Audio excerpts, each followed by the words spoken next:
नमस्कार, मैं हूं आपके साथ अंकिता पाल। बुलेटिन की शुरुआत करते हैं। नशा मुक्त भारत के प्रयास के तहत 1800 करोड़ रुपए की 300 किलोग्राम मादक पदार्थ जब्त होने पर केंद्रीय गृह मंत्री अमित शाह ने ट्वीट कर मोदी सरकार के दृष्टिकोण को शानदार उदाहरण बताया है। गृह मंत्री ने अपनी सोशल मीडिया एक्स पर पोस्ट में लिखा कि नशा मुक्त भारत बनाने के लिए निरंतर प्रयास में अंतर्राष्ट्रीय समुद्री सीमा के पास 1800 करोड़ रुपए का 300 किलोग्राम मादक पदार्थ जब्त करके एक बड़ी उपलब्धि हासिल की गई है। समुद्र में यह ऑपरेशन मादक पदार्थों की बुराई को जड़ से खत्म करने के लिए मोदी सरकार के समग्र दृष्टिकोण की सफलता का एक शानदार उदाहरण है। और साथ ही यह भी लिखा कि इस शानदार सफलता के लिए गुजरात पुलिस, एटीएस और इंडिया कोस्ट गार्ड की सराहना करें।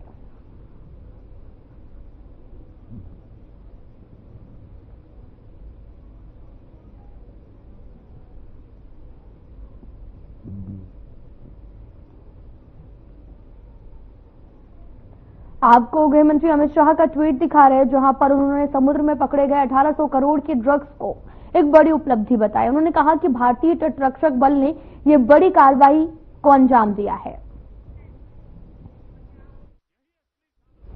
खबर लखनऊ से है, जहां पर भारत रत्न बाबा साहब डॉक्टर भीमराव अंबेडकर की जयंती के अवसर पर लखनऊ में कार्यक्रम आयोजित किया गया है। बहनों और भाइयों, जब हम बाबा साहब भीमराव अंबेडकर की बात करते हैं तो देश और दुनिया इस बात से अचंभित होगी, क्या एक सामान्य मनुष्य विपरीत परिस्थितियों में एक गरीब घर में पैदा होकर के और दुनिया की उच्चतम डिग्री हासिल करके उन कोटि कोटि लोगों के जीवन में जो वंचित थे, अभाव से ग्रसित थे, जिनके साथ मानवीय व्यवहार भी नहीं हो पाता था, उन लोगों के न्याय के पुरोधा के रूप में लोगों के लिए पूजनीय बन जाए। आज की पीढ़ी इस बात को सुनती है, दुनिया इन बातों को सुनती है, तो उन सबको लगता है कि एक सामान्य मनुष्य नहीं बल्कि एक महामानव रहा होगा, और वो महामानव कोई और नहीं, डॉक्टर भीमराव अंबेडकर थे, जिनकी पावन जयंती के कार्यक्रम के साथ आज हम सब यहां जुड़ रहे हैं।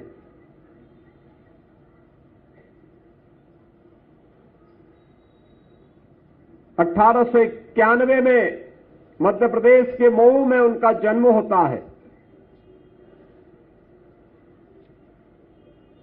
और जन्म लेने के बाद उन्होंने प्रारंभिक शिक्षा अर्जित करने और आगे की पढ़ाई के लिए जब कार्य करने के लिए मन में उनकी विलक्षण बुद्धि, कुछ करने की तमन्ना का ये भाव जो उनके मन में था, इस कार्यक्रम के साथ जब वो जुड़े तो उच्च शिक्षा के लिए,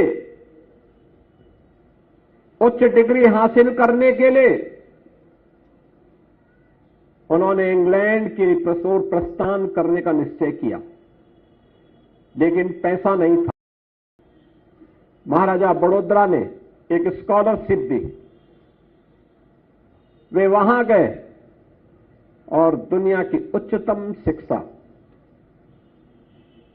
की डिग्री हासिल करके वे वापस भारत में आए। एक ही संकल्प था, अपने लिए नहीं, इन कोटि कोटि मानवों को उनका मानव होने का अधिकार दिलाना है। उन वंचितों और दलितों को उनका अधिकार दिलाने के लिए कार्य करना है। इसके लिए आजादी की लड़ाई से लेकर के न केवल देश की आजादी के लिए बल्कि इन नागरिकों की आजादी के लिए भी में कार्य करना है। और उन कार्यक्रमों को आगे बढ़ाते हुए बाबा साहब देश की आजादी के आंदोलन में कूद पड़े। बहनों और भाइयों, स्वतंत्र भारत में देश के पहली सरकार में उन्हें जब संविधान सभा 1946 में गठित होती है, जिसके बारे में चर्चा श्री बृजलाल जी भी कर रहे थे, संविधान सभा के माध्यम से गठित पहली जो संगठित सरकार थी, उस सरकार के न्याय मंत्री के रूप में उन्हें कार्य करने का अवसर प्राप्त हुआ। संविधान सभा की ड्राफ्टिंग कमेटी के अध्यक्ष के रूप में कार्य करने का अवसर प्राप्त हुआ और फिर उन्होंने इन कार्यक्रमों को जिस रूप में आगे बढ़ाया, भारत का संविधान आज भी भारत के नागरिकों को उत्तर से दक्षिण तक, पूरब से पश्चिम तक प्रत्येक व्यक्ति को जोड़ने की सामर्थ्य रखता है। जो लोग भारत की एकता के पक्षधर नहीं थे, वे लोग इस बात के लिए हंसते थे कि भारत स्वतंत्र तो हो रहा है लेकिन एकजुट नहीं रह पाएगा। उनकी मनसा धरी की धरी रह गई। भारत आज भी देखते होंगे 140 करोड़ लोग लोकतांत्रिक मूल्यों के साथ उत्तर से दक्षिण तक, पूरब से पश्चिम तक एकता के सूत्र में बंद करके दुनिया के लिए सबसे बड़े लोकतंत्र के रूप में अपनी धाक जमाया हुआ है। ये सब संभव हो पाया भारत के संविधान के कारण, जिस संविधान के शिल्पी के रूप में हम बाबा साहब भीमराव अंबेडकर को आज हर व्यक्ति स्मरण करता है। बहनों और भाइयों, बाबा साहब भीमराव अंबेडकर का जो सपना था, उस सपने को साकार आजाद भारत में पहली बार अगर किसी ने किया तो वह सर्वदेव अटल जी ने अपने समय में कुछ प्रयास प्रारंभ किए थे और उसको एक नई गति देने का काम किया है आज के देश के यशस्वी प्रधानमंत्री श्री नरेंद्र मोदी जी ने। आपने देखा होगा, शैक्षिक हो या आर्थिक, सामाजिक हो या सांस्कृतिक रूप से मान्यता प्रदान करने का कार्य, हर एक क्षेत्र में सर्वांगीण विकास के लक्ष्य को प्राप्त किया जा सके, प्रधानमंत्री मोदी जी ने इस कार्यक्रम को आगे बढ़ाया। कोई कल्पना कर सकता है कि मात्र 10 वर्ष में देश के अंदर, दुनिया के अंदर भारत पहला देश है कोरोना जैसी महामारी में भी जिस देश ने हर नागरिक को उसका अधिकार दिलाया। 80 करोड़ लोगों को फ्री में राशन की सुविधा का लाभ आज भी चल रहा है। 50 करोड़ लोगों को आयुष्मान भारत की सुविधा का लाभ, 12 करोड़ गरीबों के घर में शौचालय निर्माण का कार्य, 45 करोड़ गरीब परिवारों को जनधन के अकाउंट खुलवाने का कार्य, 10 करोड़ गरीबों के घर में उज्ज्वला योजना का रसोई गैस का सिलेंडर पहुंचाने का कार्य, 4 करोड़ गरीबों को एक एक आवास उपलब्ध करवाने का कार्य। आप अनुमान करिए, 12 करोड़ गरीबों के घर में शौचालय का निर्माण भी, जिसके घर में बिजली नहीं वहां बिजली पहुंचाने का काम, और जो मैंने 2017 में कही थी बात, जिस गरीब का जहां पर मकान होगा वहां का जमीन का पट्टा उसे मिलेगा। आज मुझे बताते हुए प्रसन्नता है कि आज जब हम लोग इस 8 वर्ष के बाद फिर से इस कार्यक्रम के साथ जुड़े हुए हैं, मुझे वर्ष में 2 या 3 बार इस कार्यक्रम में आने का अवसर प्राप्त होता है, लेकिन जब हम यहां पे उपस्थित हैं, मुझे याद है 2017 में जब मुझे यहां पे बाबा साहब की इस जयंती के कार्यक्रम में जुड़ने का अवसर प्राप्त हुआ था, मैंने तब भी निर्मल जी को फोन किया था। मैंने कहा मैं वहां आ रहा हूं कार्यक्रम में। उन्होंने कहा हमें बहुत अच्छा लगेगा, पिछले मुख्यमंत्री नहीं आए थे इसलिए हम लोग ये मानते थे। मैंने कहा नहीं, कार्यक्रम में मुझे आना है, और मैं आया था। तब मैंने इस बात को कहा था, उस समय मैंने कहा था गरीब जहां पे रहेगा वहीं पे उसको जमीन का पट्टा देंगे, और जमीन के पट्टे के साथ साथ पक्का मकान भी उसे उपलब्ध करवाने का काम करेंगे। और बहनों और भाइयों, उत्तर प्रदेश ने अब तक 1 करोड़ गरीब और दलित परिवारों को जहां पे उसका आवास है वहां का पीएम स्वामित्व योजना के अंतर्गत उसकी घरौनी भी उसको उपलब्ध करवा दी है कि आपको अब कोई उजाड़ नहीं सकता है। उसका पक्का मकान वहां पे बन सकता है और 56 लाख गरीबों को अब तक हम आवास की सुविधा वहां पर उपलब्ध भी करवा चुके हैं। बहनों और भाइयों, जो चर्चा अभी यहां पर श्री असीम अरुण जी कर रहे थे, असीम जी कह रहे थे कि आदरणीय प्रधानमंत्री जी की प्रेरणा से सरकार ने एक बड़े कार्यक्रम को अपने हाथों में लिया है और वह लिया है जीरो पॉवर्टी का, यानी गरीबी रेखा से ऊपर उठाने का काम हर एक गरीब और वंचित को करना। पिछले 8 वर्ष में सरकार ने कुछ किए, जैसे मुसहर जाति के लोगों के लिए, बनटांगिया के लिए, थारू के लिए, सहरिया के लिए, बुक्सा के लिए, चेरो के लिए, गोड़ के लिए, पोल के लिए, इन सभी को पूरी तरीके से सिचुएट करने का काम, जिसके बाद जमीन नहीं जमीन, जिसके बाद मकान नहीं मकान, जिसके बाद शौचालय नहीं शौचालय, जिसके बाद पेंशन की सुविधा का पात्र है नहीं मिला पेंशन की सुविधा, जिसके बाद राशन कार्ड नहीं राशन कार्ड, जिसके पास आयुष्मान का कार्ड नहीं आयुष्मान कार्ड, इन्हें सिचुएट किया गया है। और अब उसी क्रम को आगे बढ़ाते हुए जीरो पॉवर्टी, यानी कहीं भी गरीबी न रहे, कोई वंचित न रहने पाए, उसे सभी प्रकार की सुविधाओं से युक्त करने के लिए, सिचुएशन के लक्ष्य को प्राप्त करने के लिए एक बड़े कार्यक्रम को हमने लिया है। और मैं आज यहां पे कह रहा हूं कि बाबा साहब की पावन जयंती है, 14 अप्रैल है, और याद करना हम लोग पहले चरण में ऐसे 14 से 15 लाख परिवारों को जोड़ने जा रहे हैं जिन लोगों के पास सभी प्रकार की सुविधाएं एक मुश्त उन्हें उपलब्ध करवाने के कार्यक्रम को इसी महीने हम उसको आगे बढ़ाने जा रहे हैं। मान के चलिए कि हर ग्राम पंचायत में 20 से 25 ऐसे परिवार होंगे जिन्हें आज तक बहुत सारी सुविधाएं नहीं मिली होंगी।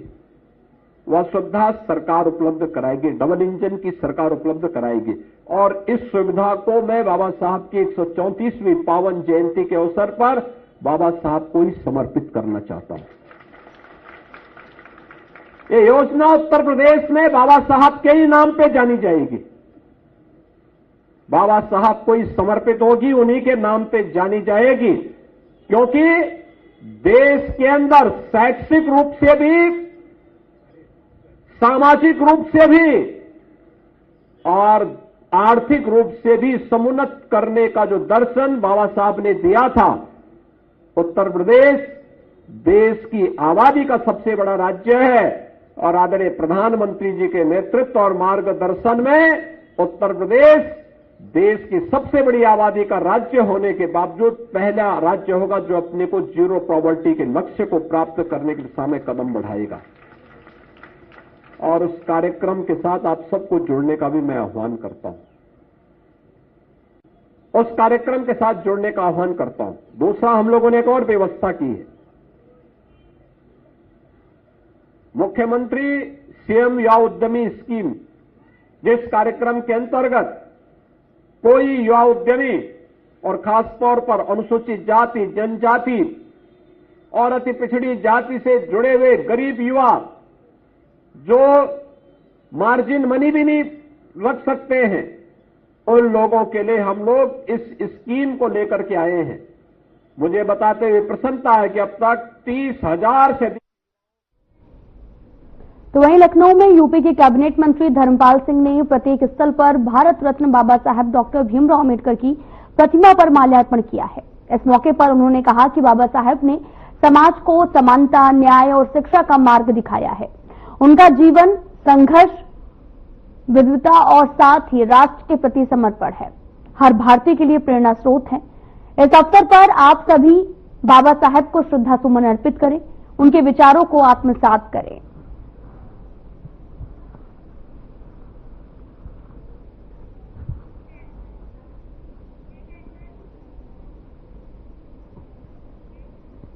खबर यमुनानगर से है, जहां पर प्रधानमंत्री मोदी ने हरियाणा के यमुनानगर को विकास परियोजनाओं की सौगात दी है। पीएम ने विकास परियोजनाओं का उद्घाटन और शिलान्यास किया है। आपके विचारों को आगे बढ़ाते हुए चल रही है। बाबा साहब आंबेडकर ने उद्योगों के विकास को सामाजिक न्याय का मार्ग बताया था। बाबा साहब ने भारत में छोटी जोतों की समस्या को पहचाना था। बाबा साहब कहते थे कि दलितों के पास खेती के लिए पर्याप्त जमीन नहीं है, इसलिए दलितों को उद्योगों से सबसे अधिक फायदा होगा। बाबा साहब का विजन था कि उद्योगों से दलितों को ज्यादा रोजगार मिलेंगे और उनका जीवन स्तर ऊपर उठेगा। भारत में औद्योगिकरण की दिशा में बाबा साहब ने देश के पहले उद्योग मंत्री डॉक्टर श्यामा प्रसाद मुखर्जी के साथ मिलकर काम किया था। साथियों, औद्योगिकरण और मैन्युफैक्चरिंग के इस तालमेल को दीनबंधु चौधरी छोटू राम जी ने भी गांव की समृद्धि का आधार माना था।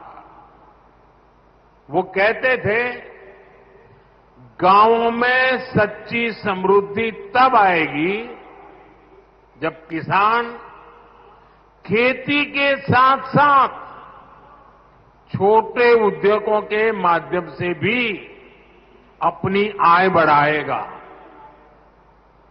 गांव और किसान के लिए जीवन खपाने वाले चौधरी चरण सिंह जी की सोच भी इससे अलग नहीं थी। चौधरी साहब कहते थे, औद्योगिक विकास को कृषि का पूरक होना चाहिए। दोनों हमारी अर्थव्यवस्था के स्तंभ हैं। साथियों, मेक इन इंडिया के, आत्मनिर्भर भारत के मूल में भी यही भावना है, यही विचार है, यही प्रेरणा है। इसलिए हमारी सरकार भारत में मैन्युफैक्चरिंग पर इतना बल दे रही है। इस वर्ष के बजट में हमने मिशन मैन्युफैक्चरिंग की घोषणा की है। इसका मकसद है कि दलित, पिछड़े, शोषित, वंचित नौजवानों को ज्यादा से ज्यादा रोजगार मिले, नौजवानों को जरूरी ट्रेनिंग मिले, व्यापार कारोबार का खर्चा कम हो, एमएसएमई सेक्टर को मजबूती मिले, उद्योगों को टेक्नोलॉजी का लाभ मिले और हमारे उत्पाद दुनिया में सबसे बेहतरीन हो।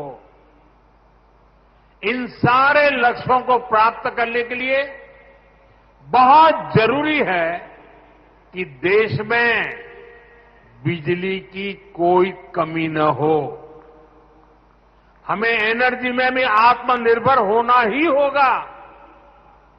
इसलिए आज का ये कार्यक्रम बहुत अहम है। आज Deenbandhu Chaudhary Chhoturam thermal power plant की तीसरी इकाई का काम शुरू हुआ है। इसका फायदा यमुनानगर को होगा, उद्योगों को होगा। भारत में जितना औद्योगिक विकास, जैसे प्लाईवुड बनता है, उसका आधा तो यमुनानगर में होता है। यहां एल्यूमीनियम, कॉपर और पित्तल के बर्तनों की मैन्युफैक्चरिंग बड़े पैमाने पर होती है। यहीं से पेट्रोकेमिकल प्लांट के उपकरण दुनिया के कई देशों में भेजे जाते हैं।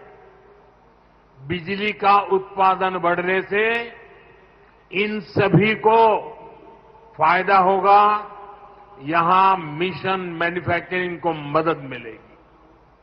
साथियों, विकसित भारत के निर्माण में बिजली की बहुत बड़ी भूमिका होने वाली है और हमारी सरकार बिजली की उपलब्धता बढ़ाने के लिए चौतरफा काम कर रही है।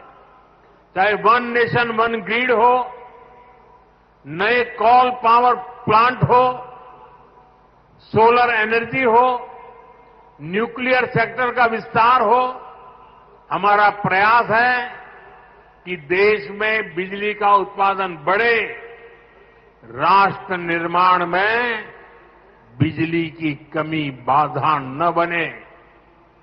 लेकिन साथियों, हमें कांग्रेस के दिनों को भी भूलना नहीं चाहिए। हमने 2014 से पहले जब कांग्रेस की सरकार थी, वो दिन भी देखे हैं जब पूरे देश में ब्लैकआउट होते थे, बिजली गुल हो जाती थी। कांग्रेस की सरकार रहती तो देश को आज भी ऐसे ही ब्लैकआउट से गुजरना पड़ता। न कारखाने चल पाते, न रेल चल पाती, न खेतों में पानी पहुंच पाता।